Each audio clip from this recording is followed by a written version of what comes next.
Hey guys, what is up? It is me, Pagey, here once again with another video on just the DC Multiverse as a whole. There's quite a lot. So yeah, the DC Multiverse, as I was saying, as we know it in live action, is going to face quite the mix-up or shake-up over the next few years. Next few years roughly. We have, of course, been hanging out with the Multiverse for quite a good amount of years on the TV side of things in the Arrowverse, culminating in the big Crisis on Infinite Earths crossover at the end of 2019 and beginning of 2020. I'm referencing the years just in case you watch this video later on. But when we bring in the films embracing the Multiverse, it becomes this completely new beast. We already got our first taste of the films and TV shows meeting with the two Flashes meeting at Crisis, and we can expect more and more like that in the years to come. So Walter Hamada, who is the head of DC Films, recently did an interview with the New York Times, which highlighted key areas that the DC film division, and just DC in live action in general, is looking to hit over the next few years. And oh boy, it's pretty interesting. Now, I'm not going to go over the entire article, just the key areas relating to DC specifically, as it does jump across different companies and universes and stuff like that in parts. But we will stop and highlight what certain things mean going forward, and maybe give our own suggestions here and there. But of course, throughout the video, I want to hear what you think. What certain things would you like to see going forward, both in the movie and TV side of things, and just this DC multiverse as a whole? Very curious to hear what you guys have to say. And of course, if you're going to enjoy the video and you're looking forward to anything brought up here, why not drop a like on it? It takes 2 seconds. So we're just going to go over certain parts of the articles, or the article, stop, have a chat about them, and then continue on with the other parts as well. Walter Hamada is not a typical superhero wrangler. He doesn't have a booming fanboy-in-chief personality. His modest home office, at least as it appears on Zoom, is light on the usual cape and cow collectibles. Hollywood was not even his first calling. He set out to be a mechanical engineer. As the president of DC Films, however, Mr. Hamada, 52, manages the movie careers of Wonder Woman, Batman, Cyborg, The Flash, Superman, and every other DC comic superhero, and the new course he has charted for them is dizzying. Dizzying? Is that a word? Dizzying. There we go. The most expensive DC movies, up to 4 a year starting in 2022, are designed for release in theaters, Mr. Hamada said. Additional superhero films, 2 annually is the goal, perhaps focused on riskier characters like Batgirl and Static Shock, will arrive exclusively on HBO Max, the fledgling streaming service owned by Warner Media. So my initial thoughts on this is, obviously, it's not too surprising that a lot of the expensive stuff is just going to go straight to theaters. It does say that they're designed for theaters. Who knows if they're exclusively to theaters at that point? Who knows? We'll have to wait and see. But they've already got 22 lined up. I think it's Shazam. I think it's the Batman, Flash. Is it Shazam 2 and Black Adam? I think those are the 4 films in 2022. So that's all sorted out there. But in regards to these riskier films, obviously they already name drop Batgirl and Static Shock. Whether they're actually examples of ones they're looking to put on there, or they're just random ones that are named, who knows? Because they're the 2 ones that are still in development, like active development. So that's maybe why they name them. But like they get like a Green Arrow movie would be an example of that. Like I love Green Arrow; he's my favorite DC character.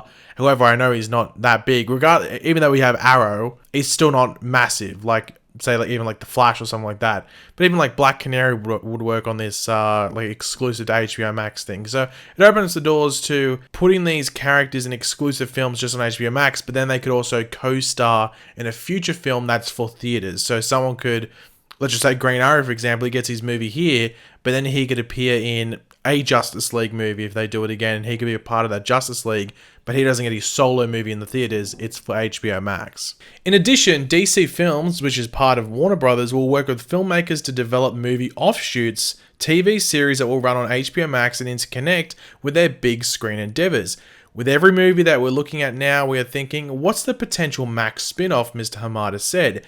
Now, my thoughts on this is actually probably the thing I'm the most intrigued by and interested in and sort of excited for going forward, because one of the big things is that you'll get something that comes from a movie, but there'll be a side character. It's like, well, not going to make a movie about this character, but this, completely opens the door. So, for example, we've already had 2 named, which are the Batman spin-off, which is like the Gotham show, and Peacemaker from the Suicide Squad. So they're the first 2 of these spin-offs. So of course we have like Shazam, Aquaman, like with Black Adam, they could do something with like the JSA or members of the JSA, which would be fairly cool. But with the Flash specifically, I've been thinking, like, what would be a spin-off from the Flash movie that they could do on HBO Max as a show? Now, Flash as a movie is going to be Flashpoint, so it's not going to be like a traditional like Flash origin movie or something like that. One idea I was having, I've only mentioned it to like one person, they said, oh, it could sort of work. What would you think about like a Flash CSI show? So it's all in the vein of like a, you know, CSI, like that show, or just like a general crime investigation show, but it's set in Central City, and it maybe deals with like metahuman murders or like murders and crimes involving the Rogues and up and coming Flash villains. I think that'd be fairly interesting, especially if it's just a one like limited series, like it's just one season and it's like 8 to 10 episodes. It maybe has Ezra Miller's Barry Allen, but maybe has just people he works with, and maybe he's only in a few episodes or one episode, maybe the first or last episode. They could do that. I think that'd be fairly interesting, just because it fleshes out Central City and you can have certain rogues appear that they might not use in the movies, like a Heat Wave, like a Trickster, or something like that. A character or characters you wouldn't see in the movies normally, and that they'll probably never do.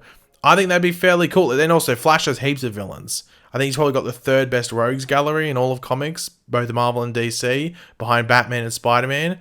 So why not? I think that'd be fairly cool, but maybe that's just me thinking too much, but I like the idea, but I might be a bit biased.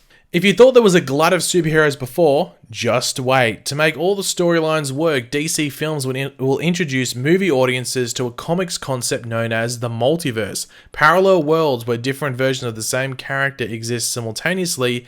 Coming up, for instance, Warner Brothers will have 2 different film sagas involving Batman, played by 2 different actors running at the same time. So we already knew the Multiverse was coming in. Obviously, it's a bit awkward them saying DC Films is going to introduce it, because I think Marvel is, funnily enough, with Spider-Man 3 next year. So that's a bit awkward, but maybe, I guess Flashpoint will dive into it a bit deeper, where Spider-Man 3 is just with Spider-Man characters. So maybe DC will dive into it more deeper first. Like, at least when they dive into it, it's deeper first than what Marvel did. I don't know. It's up in the air. In regards to the Batman thing, I'd assume that's Michael Keaton and Robert Pattinson. I don't know if that is Ben Affleck. I think he's gone, but I have no idea. I think it's meant to be Michael Keaton though. Warner Brothers has at least as many comic-based movies in various stages of gestation, including a Suicide Squad sequel, The Batman, in which Robert Pattinson plays the Cape Crusader, and Black Adam, starring Dwayne Johnson as a villainous title character. Television spin-offs from The Batman and the Suicide Squad are headed to HBO Max. Warner Media's traditional television division has roughly 25 additional live-action and animated superhero shows, including Superman and Lois, which arrives on the CW network in February. So we already went over some of the stuff from before that. The thing I do want to bring up, and I've mentioned this a couple of times, but it seems to be getting more and more clear, is that the CW seems to be getting bigger budgets for new shows due to those shows going to HBO Max after the season's end, you know, airing on CW. So they go like the week after they end. So for example, Batwoman season 2, Superman and Lois, the upcoming Wonder Girl and Naomi shows, they would be shows that feel this upgrade in budget. I don't think it's ridiculous, but it's a good enough percentage where it makes a difference, especially if there's like shorter amount of episodes and stuff like that. So expect not a ridiculous change, but just somewhat of a noticeable change by the sound of it. When Mr. Hamada arrived at DC Films in 2018, the division was in urgent need of stability. Some movies were just deemed unwatchable by critics. Ben Affleck, who was Batman, wanted to move on.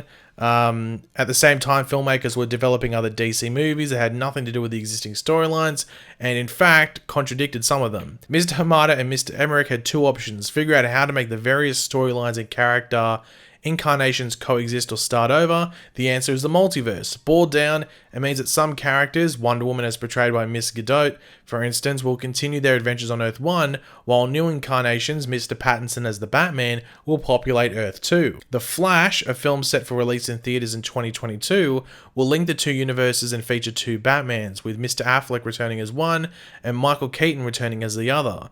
Mr. Keaton played Batman in 1989 and 1992. So Flashpoint, from what we can tell at least, appears it's going to be sort of like a soft reboot for the DC film universe.